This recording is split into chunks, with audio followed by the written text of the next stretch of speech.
안녕하세요. 저는 30대 중반 기혼 여성입니다. 따분한 시간이 길어지다 보니 지난날 무서웠던 사고가 떠올라 이리 사연이라도 올려봅니다. 좋은 이야기도 아닌데 동네방네 들려드리는 것이 맞는지 고민 많이 했는데요. 가슴이 터질 것처럼 힘들었던 그때 기억은 제게 여전히 슬픈 상처지만 절대 잊어선 안 되는 흉터와도 같기에 기록하고 싶다는 생각이 들었어요. 제게 있었던 끔찍한 경험을 들려드릴 테니 시간 나시면 꼭 응원 한 말씀도 부탁드립니다. 저희 시부모님 얘기를 좀 해볼게요. 결혼하기 전 저희 시부모님은 그리 살가운 분들이 아니셨어요. 그러나 딱히 불편할 만큼 사람을 기분 나쁘게 하던 분들도 아니셨습니다. 그저 평범하게 불편했을 정도였다고 생각했어요. 그 정도는 새로운 가정에서 적응해야 될 저의 업무라고 봤기에 별 상관없었어요.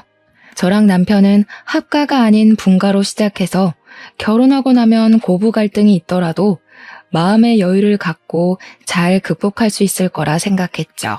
일단 남편이 먼저 제가 신경 쓰지 않아도 우리 처가댁에 잘해줘서 저 또한 시댁에 잘해주고 싶었던 마음이 컸습니다. 이런 힘찬 마음이면 시부모님의 환심을 쉽게 살 수 있겠다고도 자부했었어요. 근데 아무래도 제가 결혼이 처음이라 그랬나 봐요. 그저 저 혼자서만 잘하고 노력하면 모든 관계가 깔끔할 거라고 생각해버렸지 뭐예요. 결혼이란 건 사람 대 사람으로 이루어져서 그렇게만 잘 지내면 되는 문제인 줄로만 알았는데 소문대로 집안 문제가 정말 제 결혼 생활을 이렇게나 극한으로 몰고 갈 줄은 몰랐습니다. 시댁에 잘하기로 마음먹었던 저는 결혼한 지 얼마 되지 않고부터 시댁과 삐걱거리는 일이 생겨버렸는데요. 그 원인은 바로 저희 엄마 문제 때문이었어요. 저희 엄마는 제가 학창시절일 때부터 심장이 안 좋으셨습니다. 그래서 제가 수능을 쳤을 때도 수술하느라 마중을 못 나오시고 사경을 헤맸던 적이 있었죠.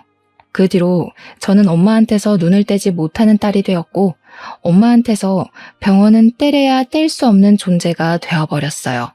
심장병이란 것이 정말 종잡을 수 없는 병이더라고요.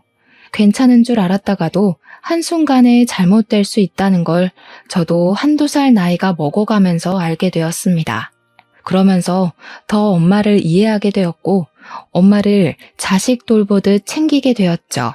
나이를 먹는 게 좋으면서도 싫었습니다. 나이를 먹으니 제가 생각이 더 깊어지고 엄마를 좀 더 잘 보필할 수 있는 능력이 생기니까 좋았으나 반면 아무래도 엄마 또한 저와 같이 나이가 드니까 건강을 잘 관리해도 갈수록 호전을 바라는 것이 더 어렵더라고요. 저도 그걸 잘 알아서 직장을 다니면서도 자취는 더더욱 한 적이 없었습니다. 엄마가 주기적으로 병원을 다니는데 그때마다 병원에 연차를 내어 무조건 같이 방문했었어요. 아빠도 안 계시는 마당에 제가 죽을 때까지 엄마를 모시고 챙길 생각이었죠. 근데 예상치 못하게 제가 결혼하고 싶은 사람이 생기면서 고민 많이 했었어요. 엄마가 신경 쓰여서 엄마랑 남편한테 다 말 못하고 혼자 끙끙 앓았는데 고맙게도 남편이 그런 제 마음을 다 눈치채줬더라고요. 남편은 제게 결혼식을 올리는 것보다 마음이 함께인 것이 좋다고 당시 저를 기다려 주었습니다. 제가 결혼할 마음의 준비가 될 동안 남편이 저보다 엄마를 더 챙겨주었는데요. 엄마가 병원 가는 날까지 미리 자기 일정에 표시해서 저한테 연락해 왔어요. 그때마다 남편도 연차를 내 병원까지 마스코트 해줬습니다. 그렇게 몇 날 며칠을 보낸 뒤에야 제가 어느덧 남편한테 큰 의지를 하고 있단 걸 알았고 안심해서 결혼을 하게 된 거였어요. 바보 같게도 저는 엄마 문제로 겪는 고비는 그게 끝인 줄 알았네요. 하지만 결혼하고 닥쳐온 시댁 첫 제사로 인해서 제게 친정으로 닥쳐올 시련은 시작조차 되지 않았다는 걸 뒤늦게 알아버렸습니다. 시댁 제사가 있는 한 달 전, 시댁에 갔는데 시모가 먼저 제사를 언급하시더라고요. 저는 그때 시댁 제사 이야기 자체를 처음 들었기 때문에 그때만 해도 제사 날짜를 전혀 모르고 있었어요. 그래서 문제는 제사를 한다는 것이 아닙니다. 시모가 말한 제삿날이 우리 엄마가 병원을 가야 하는 날이랑 겹친다는 거예요. 무척 당황스러웠어요. 저희 엄마는 한번 병원에 가게 되면 치료를 받기 위해 미리 입원을 해야 하거든요. 한 3, 4일 진료 정도 기간이 필요해요. 그래서 저도 그간에 미리 일을 연차내고 엄마 곁에서 간병하기 일쑤였어요. 엄마 혼자 보낼 수 없는 이유는 치료를 받고 나오면 하루간은 정신이 온전치 못해서 곁에 사람이 무조건 필요합니다. 엄마가 간병을 불편해하기도 하고 저 또한 엄마를 모르는 사람 손에 맡기는 것이 싫어서 몇 년을 이렇게 지내왔어요. 당황으로 입이 묶여 선뜻 대답을 못했던 저는 시모에게 최대한 양해를 구해야 했어요. 이 난감한 상황을 어찌 잘 설명하면 좋을까 고민하던 찰나 남편이 먼저 시모에게 대답을 했는데요. 근데 남편이 말하는 걸 들어보니 남편도 제사 얘기를 자기한테 하는 시모를 당황스럽게 보더라고요. 무슨 소리를 하는 거야, 제사라니. 원래 제사는 형네가 했잖아. 여태까지 제사를 해본 적이 없는데 갑자기 왜 나한테 제사를 하래. 너네 형 지방으로 이사 갔잖니. 못 들었어? 발령 났다더라. 네 형이 없으니까 당연히 네가 챙겨야 할 거 아니냐. 우리가 이 늙은 몸을 이끌고 몇 시간이나 걸리는 거리를 왔다 갔다 하리? 며느리까지 새로 들어왔으니 이제 가장일 좀 해야지. 듣자 하니 원래 제사는 장남인 아주버님네에서 다 했나 보더라고요. 시부모님이 직접 아주버님네까지 가서 함께 지낸 것 같았습니다. 이제 아주버님이 지방으로 가버리고 없으니 제 남편 보고 아주버님이 했던 것 모두 도맡으라는 것이 시모의 통보였어요. 남편도 이 사실을 저처럼 그날 처음 들었던지라 저한테 그 어떤 언질도 못 해줬습니다. 그래서 제게 결혼 전이나 신혼초 때도 딱히 집안 행사에 대해서 언급한 적이 없었고 뭐든 우리 친정 행사가 우선이라고 말해줬었겠죠. 어쩌면 남편 입장도 아주 당황스러웠을 거예요. 아주버님네는 우리 결혼식 할 때 이미 지방으로 발령나서 이사를 마친 상태였다고 합니다. 그 사실도 남편이 몰랐다고 하니 그건 형제간에 좀 너무했지 않나 싶네요. 먼 친척도 아니고 형제 사이인데 같은 서울에 살다가 이사를 가는 거면 지방으로 이사 간다고 말해줘야 되는 거 아닌가요? 설령 바빠서 깜빡해서 못해줬다고 하면 결혼식 때라도 말해줄 수 있었던 거잖아요. 저 혼자 이해 안 가는 부분이었던지라 둘 사이에 끼지 못하고 그저 입 꾹 닫고 서 있었습니다. 일단 저희 엄마 병원 때문에 이번 제사에 참석이 불가하다는 것부터 말씀드리는 게 급했으니까요. 어쨌거나 앞으로는 제사를 우리 남편이 맡아서 해야 된다는 거잖아요. 시부모님까지 모시고 이건 말 그대로 우겨서 거절하기 애매한 상황이라서 일단 남편이 수긍하는 듯 했습니다. 그럼에도 저와의 약속은 지키고 싶었는지 제 편의를 봐주려고 했어요.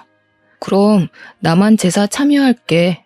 와이프는 장모님 병원 때문에 안 돼. 미리 잡은 일정이라 뺄 수도 없고 장모님 심장 치료는 옆에 보호자 없으면 위험한 치료야. 이건 엄마가 양보해줘야 돼. 아들, 네 형이랑 형수가 왜 제사를 도맡아서 했는데 엄마 혼자 음식하고 준비하기에 몸이 안 좋아서 대신해주느라 그랬던 거야. 그런데 며느리를 쏙 빼놓고 하라고? 내가 와이프 하는 몫까지 다 할 거야. 이미 내가 다 약속해준 거라서 엄마가 마음대로 취소 못해. 더 이상 참견 말고 제사는 와이프 없이 하는 걸로 하자. 남편의 단호한 말이 이어지자 시모가 이번에는 대답을 안 했습니다. 그것이 괜히 눈치가 보여서 시모를 한번 쳐다봤어요. 시모는 그저 식탁에 놓인 주전부리들만 들추고 있더군요. 누가 봐도 기분 언짢다는 내색인 듯 했지만 어쩌겠습니까? 시모한테 죄송한 짓을 저지를 수밖에 없었어요. 그리고 시댁 제사 당일이 되었습니다. 그 어느 때보다 무거운 마음으로 엄마 병원을 가야 했어요. 그래도 남편의 감사한 배려로 엄마를 챙길 수 있다는 것 자체가 다행이라 생각하며 마음을 편히 가지려 했습니다. 그 바람에 미안하게도 남편은 혼자서 처음 해보는 제사에 참석을 하게 되었죠. 그리고 그날 남편이 제사를 끝내고 시댁에서 자지 않고 새벽 늦게 우리 엄마 병실을 찾아왔어요. 그 기척에 너무 놀라서 피곤한데 뭐하러 왔냐고 했더니 자기 고생한 거 생각도 안 하고 참 기특한 소리를 하는 거 아니겠습니까? 내가 태워다 주기로 했는데 장모님이랑 약속 못 지켰잖아.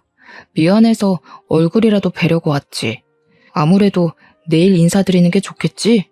엄마랑 약속 못 지킨 것이 내내 마음에 걸려서 그 새벽에 이 먼 길을 달려왔다는 남편의 말에 정말 감동받았습니다. 남편의 마음이 너무 갸륵해서 그 때문에 혼자 제사를 고생한 남편에게 더 미안했어요. 안타깝지만 자고 있는 엄마를 깨울 수는 없었기 때문에 인사는 못하고 병원 가까운 곳에 제가 잡아둔 숙소로 가서 남편을 재운 뒤에 다시 병실을 찾았어요. 엄마도 사위가 아침 일찍 반겨주니까 좋아하더라고요. 남편은 뭐가 그리도 미안한지 엄마 얼굴을 보자마자 5분째 죄송하다는 말만 늘어놓고 있었습니다. 그런데 그때였어요. 남편이 이제 좀 엉덩이를 붙였는데 시모한테 전화가 온 겁니다. 결국 남편은 다시 자리에서 일어났고 잠깐 저희한테 양해를 구해 그 자리에서 통화를 받았어요. 그리곤 저희 모두가 그 자리에서 깜짝 놀랄 소식을 들었죠. 너 지금 어디냐? 네 엄마 아침에 쓰레기 버리러 나가다가 다리 힘 풀려서 계단에 굴렀다. 방금 수술하러 들어갔거든. 급한 일 있는 거 아니면 여기로 좀 올 수 있겠어? 시부 말로는 시모가 제사 때문에 안 하던 고생을 무리하게 해서 탈이 났는지 새벽 내내 다리가 아파서 잠도 제대로 못 잤다고 합니다. 그게 아침 대바람부터 그 사고를 낸 거라고 했고요. 그래서 상황은 급하게 다리 수술하러 응급실에 실려간 상태라고 하네요.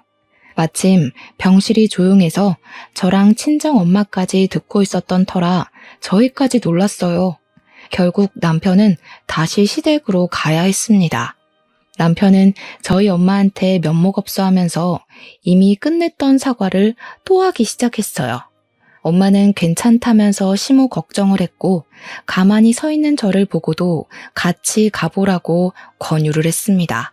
엄마 두고 어떻게 가? 그래도 내일까지는 내가 있어줘야지. 엄마 지금 혼자서 화장실 가는 것도 어렵잖아. 정신만 돌아오면 다 된 거지 뭘. 여기 지나다니는 보호자 선생님이나 간호사 선생님 불러서 좀 도와달라고 하면 돼. 옆에 보호자분들한테 도와달라고 하거나. 엄만 이제 알아서 할 수 있으니까 네 시어머니나 가서 챙겨드려. 수술한다는데 아들이랑 며느리가 옆에 있어줘야지. 계속해서 곤란해하고 있는 저를 보면서 엄마는 하루 뒤면 태어날 건데 뭐가 그리 걱정이냐고 전화 꼬박꼬박 해줄 테니까 빨리 가보라고 했습니다. 원래 수술 끝나고 식구들이 같이 있어줘야 기운 빨리 차리는 법이라고 말이죠. 할 수 없이 저도 남편이랑 같이 시모가 있다는 병원으로 달려가야 했어요. 우리가 도착하니 시모는 이미 수술을 다 끝내고 다리에 철심을 박은 채로 병실에 누워 있었습니다. 이왕이면 엄마 말대로 수술 전에 도착하고 싶었는데 그게 좀 아쉬웠어요. 그래도 시모가 누워서 눈덩이에 팔을 올리고 있는 것 보니 수면 마취는 깬 지 얼마 안 된 것 같아 보이더라고요. 저는 걱정되는 마음에 시모에게 냉큼 다가가 시모의 손을 잡았습니다. 어머님 작은 며느리 왔어요. 다리는 좀 괜찮으세요? 소식 듣고 얼마나 놀랐는지 몰라요. 어쩌다가 넘어지셨어요. 저는 정말 걱정이 되어서 진심으로 물었습니다. 그런데 당황스럽게도 시모가 제게서 고개를 돌려버리더군요. 그때 시부가 대신해서 제게 대답해 주시더라고요. 그 대답은 그냥 지난날 시모가 했던 답과 같은 맥락이었어요. 시모가 원래 몸이 불편해서 제사를 아주버님 댁에서 했다는 것, 음식도 형님이 다 한 것이요. 그런데 오랜만에 시모가 형님이 해야 할 몫을 모두 다 했더니 탈이 난 것 같다고 하는 겁니다. 남편이 최선을 다해서 시모를 도와준다고 했지만 아무래도 요리를 못하는 남자이다 보니까 시모 입장에서는 일손이 부족했나 보더라고요. 근데 착각인 건지 왠지 말씀하시는 게 마치 제 탓 때문에 시모가 이렇게 다쳤다는 걸로 들렸어요. 그건 저만 그렇게 느낀 것 아닌 듯 했습니다. 누가 아침부터 쓰레기를 버리러 가래? 새벽 내내 다리 아팠다면서 굳이 그 무거운 쓰레기를 왜 또 들고 나가서 사서 고생해. 지금 아빠 말하는 거 꼭 내 와이프가 제사 안 도와줘서 엄마가 이렇게 됐다는 걸로 들린다? 엄마 다친 건 그냥 사고야. 괜히 말도 안 되는 걸로 트집 잡을 생각하지 마. 남편이 제 편을 들어주어 속이 갑갑하진 않았지만 왠지 모르게 상황은 더 나빠지는 것 같았어요. 시모는 한숨까지 쉬면서 저를 꼴보기 싫어했습니다. 그렇게 정막만 가득한 가운데 얼마 지나지 않아서 나중엔 오랜만에 보는 아주버님 댁까지 지방에서 올라왔어요. 시모 다쳤다니까 지방에서 냉큼 올라온 듯 했습니다. 시모는 내리 창밖만 보고 있던 고개를 돌려서 형님과 아주버님을 마주했는데요. 저랑 남편이 왔을 때는 눈도 안 마주치더니 조금 섭섭하더라고요. 물론 제가 미운털 박히게 행동해서 남편까지 밉보이게 만들었겠지만 어떻게 저 하나 때문에 자기 둘째 아들한테 마저 삐치는 건지 모르겠더군요. 이미 그것만으로도 시모의 속없는 이중 면모가 잘 보였는데요. 시모는 자기 편이 수두룩해지자 용기가 치솟았는지 갑자기 입이 살아서는 제가 같은 공간에 있는데도 서슴없이 공격적인 말을 내뱉더라고요. 내 살다 이런 경우는 처음 본다. 어떻게 시댁 제사가 뒷전일 수가 있어? 하늘이 두 쪽 나도 시댁 제사는 며느리한테 제일 우선이어야 되는 거야. 나 때는 그랬다고. 어디 남의 집 전통 말아먹을 일 있나? 그네야, 내가 앞으로 너 없이 제명에 살까 싶다. 저 들으라고 하는 소리가 분명한데도 시모는 제게 눈길 한번 던져주지 않았습니다. 그제야 저는 시모가 어떤 사람인지 좀 더 명확하게 윤곽이 잡히더라고요. 결혼 초에는 그저 시모가 저를 어색해해서 대면대면하는 거라 생각했는데 알고 보니 그게 아니라 애초에 저랑은 굳이 살갑게 지낼 관계가 아니니 선을 그었던 것 같습니다. 막 도착한 형님은 마치 보란듯이 시모와의 친분을 더 과시했어요. 꼭 직장을 가면 텃세 부리는 사람들 있잖아요. 형님을 보면서 그런 기분을 느꼈습니다. 시모를 걱정하는 형님 멘트에서 은근히 저를 질책하는 내용도 있었거든요. 아니나 다를까 형님이 제게 기어이 한마디를 하고 싶었나 봐요. 제가 반응 없이 가만히 있자 시모를 내버려 두고서 저를 획 돌아보더라고요. 동서, 결혼한 지 얼마나 됐다고 시댁 어른을 이런 식으로 모셔? 아무리 젊은 사람이라 해도 그렇지 30대면 그렇게 생각 없을 나이도 아니면서 어머님을 이렇게까지 다치게 해? 제정신이야? 이봐요 형수, 우리 엄마는 혼자 계단 내려가다가 구른 거예요. 뭘 제대로 알고 말을 뱉어요. 잘 알지도 못하면서 누구한테 제정신이라는 거예요? 제 와이프한테 말이 너무 무례한 거 아닙니까? 네, 도련님. 저런 애들한테는 좀 무례하게 굴어야 말귀를 알아듣거든요. 오냐오냐 해주면 머리 끝까지 기어올라서 나중엔 어머님 온몸이 남아나지 않을 거라고요. 그때 돼서 이혼 한 해 만에 집안 뒤집지 마시고 지금부터 와이프 교육 똑바로 시키세요. 형님은 시댁 사람들 사이에서 큰 소리 떵떵 치며 시댁 편을 들었습니다. 보니까 시모가 왜 아주버님 댁이 오자마자 하소연했는지 알겠더라고요. 형님이 나서서 속 시원하게 자기 편을 들어줄 줄 알았던 거겠죠. 식구들이 시모 다친 것을 다 제 탓으로 몰아가자 그 상황에서 가장 화난 것은 남편이었습니다. 남편은 자기 식구라고 숨기는 것 없이 솔직한 심정을 토로했어요. 다들 너무하네. 우리 집도 시가 집안이다 이거야? 이러려고 우리 부른 거야? 숨이 막힌다. 멀쩡하게 눈 뜬 거 봤으니까 갈게. 남편은 식구들에게 크게 실망했다는 표현을 표출하고서 저를 데리고 병원을 빠져나왔습니다. 그렇게 밖으로 나온 남편은 시댁 식구들을 대신해서 저한테 사과했어요. 그게 어디 남편이 잘못한 일인가요? 남편 탓 아닌 걸 알아서 남편한테 화나진 않았어요. 아까까진 시댁 식구들한테 짜증이 났지만 막상 나오니까 그 짜증이 또 그리 길게 가지도 않았어요. 그건 아마 제 기분이 극에 치닫기 전에 남편이 자꾸 알아서 다 해결해줬기 때문이 아닌가 싶습니다. 이후에는 그냥 고민 많이 되었어요. 남편 말로는 시댁 제사가 4달 뒤에 또 있다고 했거든요. 그걸로 남편도 걱정이 많은 것 같더라고요. 시모가 그때 우리 집에 와서 제사를 지낸다고 그랬대요. 물론 남편은 그 제사도 제가 원하지 않으면 자기가 혼자 한다고 했습니다. 솔직히 저희 엄마 사정 이해 못해주는 시댁 제사 따위 신경 써주고 싶지 않은데 남편 집안이니까 아예 무시할 순 없는 노릇이었어요. 그렇지만 역시나 시댁 얼굴을 안 보게 살 게 아니기 때문에 남편을 위해서라도 괜찮다고 다음엔 같이 하자고 했습니다. 그날 이후 왠지 모르게 마음 편할 날이 없었어요. 시모 다리 다친 것 때문에 자주는 못해도 가끔은 시댁을 들여다봐야 될 것 같다고 남편한테 말하면 남편이 그냥 신경 꺼도 된다고 하더라고요. 그래서 그냥 시댁에 전화를 걸어보면 시모는 전화를 안 받으시고 시부는 괜찮다고만 하며 전화를 빨리 끊기만 했습니다. 근데 어느 날엔 제가 참 속상한 소리를 수화기 너머로 듣게 되었었는데요. 또 전화 왔어? 할 일이 그렇게나 없나? 제삿날만 콕 집어서 잘만 빼먹더니 허구한 날 놀고 먹나 보네. 절대 오라고 하지 마소. 깨우면 귀찮아지니까. 시부가 급히 전화를 마무리하고 끊었지만 제가 다 들어버린 내용이었죠. 그 뒤로는 시댁에 전화를 넣지 않았어요. 시모가 저를 뒷담하는 어투가 아주 익숙하게 들렸거든요. 싫다는데 더 이상 챙겨드려봤자 뭐 하겠습니까?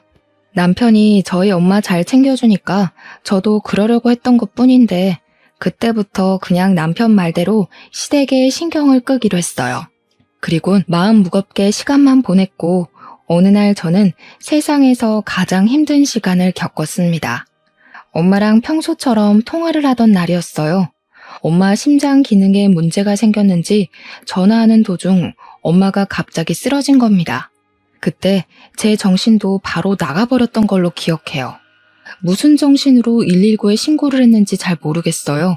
어떻게 신고를 하고서 저는 엄마랑 매일 다녔던 병원으로 바로 출근했습니다. 갔더니 엄마는 미리 도착해서 긴급조치 수술에 들어가 있었어요. 그 모습 보자마자 다리에 힘이 풀려서 엄마를 부르며 울부짖었습니다. 간호사 선생님들이 제 얼굴을 익히 알고 계셔서 저를 잘 달래주었기에 2달이 버티고 서 있을 수 있었네요. 그래도 미리 좀 진정하는 덕에 수술 마치고 나온 의사가 하는 말을 제대로 경청할 수 있었습니다. 의사가 하는 말이 엄마가 과거에 심장 수술했던 부분에 문제가 생겨서 심장을 재수술 진행해야 될 것 같다고 하더라고요. 근데 상태가 위급하대요. 날짜를 빨리 잡아야 할 정도로 생명에 치명적이라는 겁니다. 그 소리를 듣는데 겨우 진정한 심장이 다시 뛰기 시작했어요. 엄마가 아직 무사한데도 엄마 손을 놓쳐버릴 것 같이 왜 그렇게 조마조마한지 모르겠더라고요. 저는 의사 선생님이랑 최대한 일정을 조정해서 가장 빠른 날로 수술을 잡았습니다.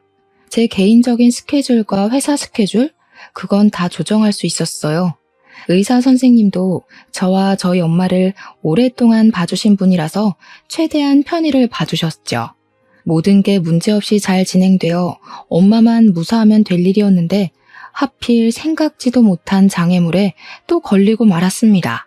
말도 안 되게 연 4회 있는 시댁 제사랑 한 번 더 겹쳐 걸린 것 아니겠습니까? 그 사실이 무척 마음에 걸렸고 찝찝했지만 그렇다고 엄마 수술날을 미룰 수는 없었어요. 저는 번복 없이 정해진 날로 밀어붙였습니다. 시댁 식구들과 화합하는 것보다 엄마를 살리는 게 먼저라고 생각하거든요. 남편한테는 너무 미안했어요. 다음 제사 때는 꼭 도와주겠다고 약속했었거든요. 그런데 이미 저 혼자 판을 다 벌려놓고 남편에게 통보한 셈이잖아요.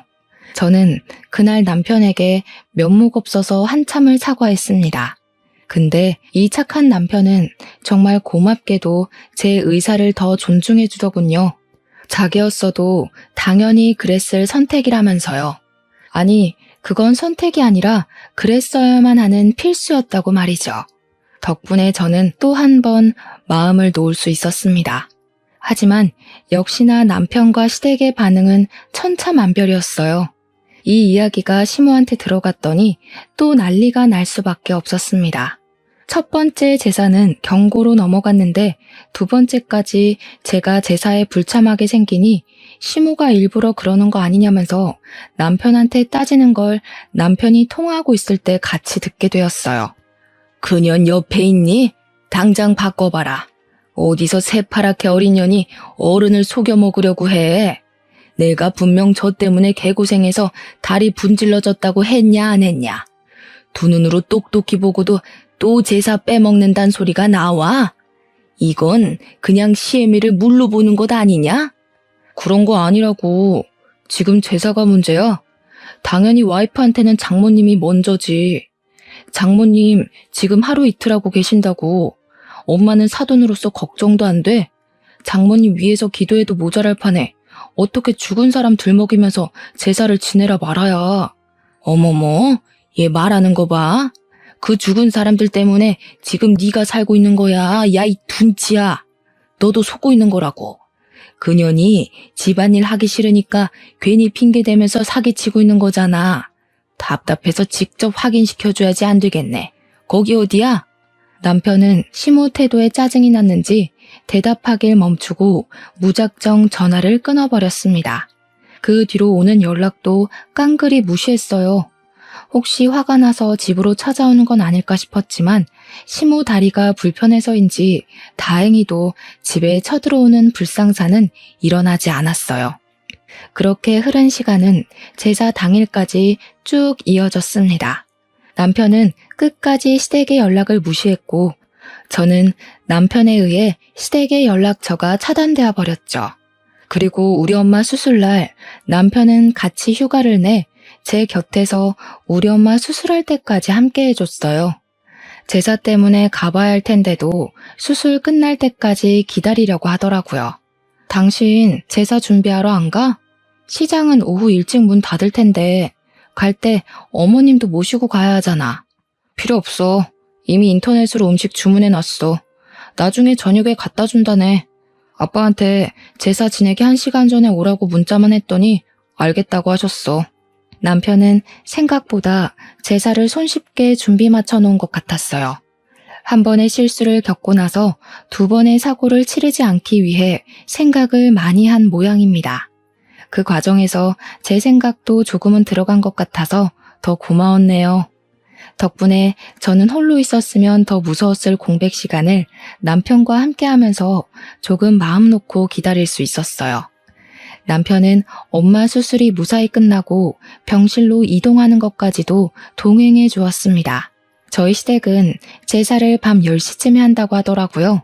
그래서 남편은 병원에서 8시 30분에 출발을 하기로 하고 마음껏 저희 엄마 곁을 지켜줬어요. 한참 그렇게 같이 있다가 오후 7시가 지날 무렵 남편은 잠깐 근무 전화 받으러 자리 비웠고 저도 화장실을 다녀왔습니다. 의사 선생님 말이 수술 너무 잘 됐다고 예전처럼 예고 없이 쓰러지는 경우는 줄 거라고 하더라고요.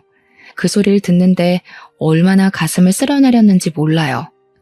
엄마가 잘 견뎌준 게 가장 고마운 일이었기에 깨어나면 꼭 고생 많았다고 안아줄 생각을 했습니다.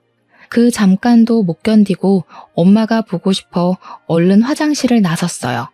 다시 병실 돌아가는데 임직원들이 우리 엄마 병실 앞에 모여 있었습니다. 처음엔 우리 병실이 아닌가 착각했거든요. 근데 맞더라고요. 우리 병실 간호사 선생님이 저를 급히 찾는 거 아니겠습니까?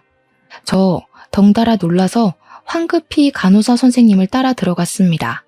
눈앞에 보이는 광경은 제 심장이 다 멎을 정도로 처참했어요. 의사 선생님이 저희 엄마를 살리려고 심폐소생을 하고 계시더라고요. 저 그날 엄마 잃는 줄 알고 얼마나 울었는지 모릅니다. 오열하면서 엄마를 수도 없이 불렀어요. 그러자 뒤늦게 나타난 남편 또한 상황을 보고 놀랐는지 급하게 들어온 모습이 역력했습니다. 그런 와중에도 잡아주는 남편의 부축을 받고서 저는 더욱 정신을 못 차렸네요. 다행히도 엄마는 호흡이 돌아왔습니다. 의사 선생님 두 분이 계셨는데 그제야 한숨 돌리시면서 발을 동동 굴리는 제 앞으로 다가오시더라고요. 저는 두 선생님께 정말 감사하다고 넙죽 절을 했습니다. 그런데 의사 선생님이 잔뜩 성이 나서는 저한테 호통을 치시더라고요. 그러면서 하는 소리가 저를 무척 당황스럽게 했어요. 아까 그분은 보호자분 가족이세요? 대체 정신머리가 어떻게 되어 있길래 호흡기 스위치에 손댈 수 있단 말입니까? 지금 환자 죽을 뻔했습니다. 우리 간호사가 그 보호자분 낌새 눈치 못 챘으면 돌이킬 수 없을 뻔했다고요. 의사 선생님이 하시는 말도 안 되는 말에 저 또한 덩달아 놀라서 그게 무슨 소리냐고 물었습니다. 그러니 의사 선생님은 더 설명하기도 진이 빠진다는 듯 간호사에게 뒷일을 맡기곤 병실을 터덜터덜 나가셨어요. 심폐소생술로 기운을 다 뺀 것보다도 말도 안 되는 일 때문에 받은 충격이 더 커서 더 기운 빠진 것 같은 느낌이 들었습니다. 일단 저는 의사 선생님이 해주신 말뜻을 얼른 알고 싶어서 간호사 선생님께 물었어요. 그러자 간호사 선생님이 자세히 설명해 주길 아까 저랑 남편 말고 처음 보는 사람이 찾아왔었대요. 와서는 우리 엄마 상태에 대해 묻더니 진짜 아픈 거 맞냐고 확인했다네요. 혹시 직원 누구한테 돈 찔러주고 아픈 척 누워있는 거 아니냐고 했다는 겁니다. 그래서 간호사가 그 사람을 이상하게 쳐다봤는데 됐다면서 병실로 가버렸다고 해요. 뭔가 수상쩍잖아요. 때문에 간호사가 뒤늦게 가서 확인했더니 글쎄 그 사람이 우리 엄마 호흡기 장치를 끄고 있었다는 거 아니겠습니까? 사실을 알고 얼마나 간이 철렁했는지 모릅니다. 근데 그 소리를 들으니까 문득 바로 떠오르는 사람이 있더라고요. 바로 시모였죠.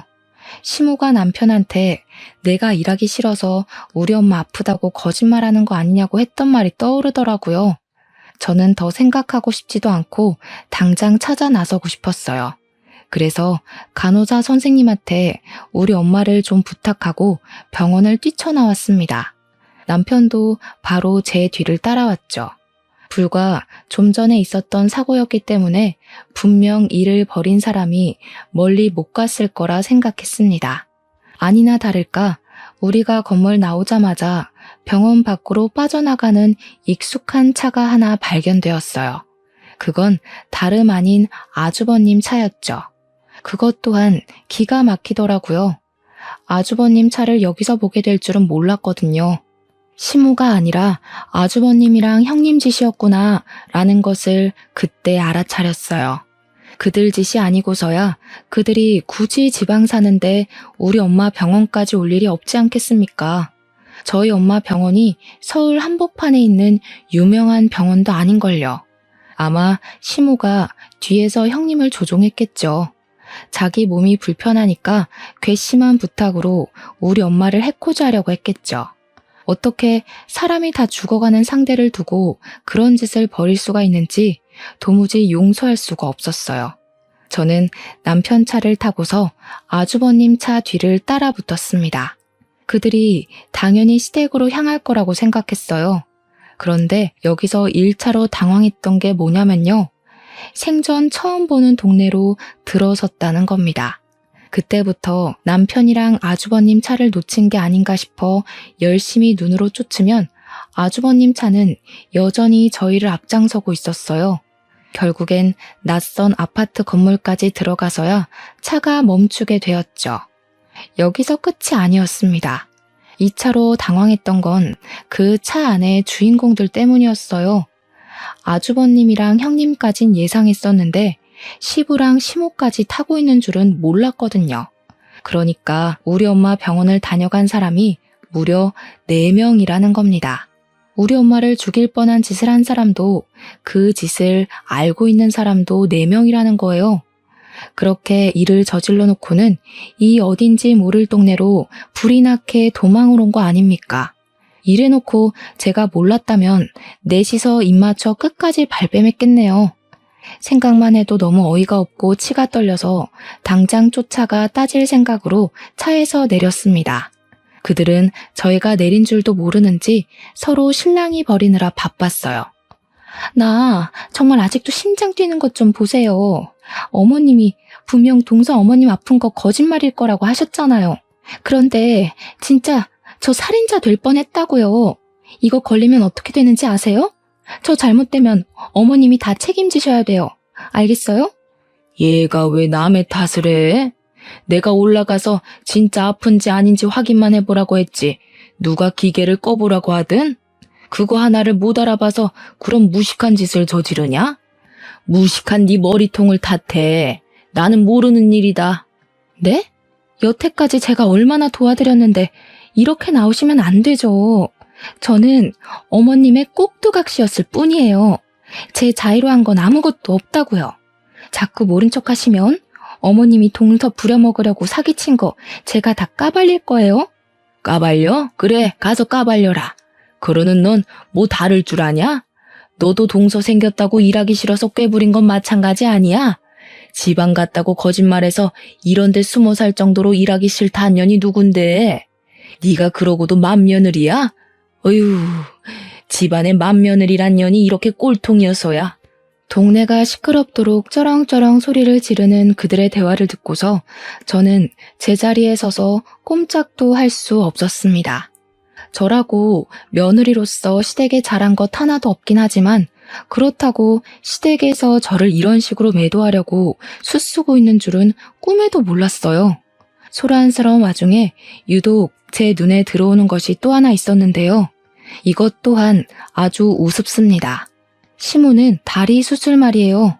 시모가 계단에서 굴러 수술을 하는 바람에 평소 지팡이가 없으면 잘 걷지도 못하는 처지가 되어버렸다고 했었거든요.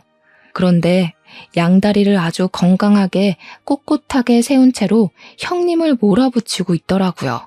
그러니까 시모 다리 사기라는 거네요. 그리고 모르는 동네인 줄로만 알았던 이 아파트. 어딘가 했더니 아주버님 댁이었다는 걸 운 좋게 알아버렸어요. 말했다시피 아주버님은 지방으로 이사 갔던 게 아니라 시댁 일하기 싫어했던 형님이 이제 동서 생겼다는 이유로 시댁 집안일에 손 터는 바람에 지방으로 이사 간 척 숨기고 살았던 거라는 거죠. 이것도 역시 사기라는 거고요. 참 시모랑 형님이랑 어떻게 된 게 마음은 잘 맞았나 봅니다. 그러나 마음 잘 통해서 계획은 좋았지만 실천에서 영 엉망진창인 게 둘은 손발 안 맞는 짝인 게 증명된 셈이네요.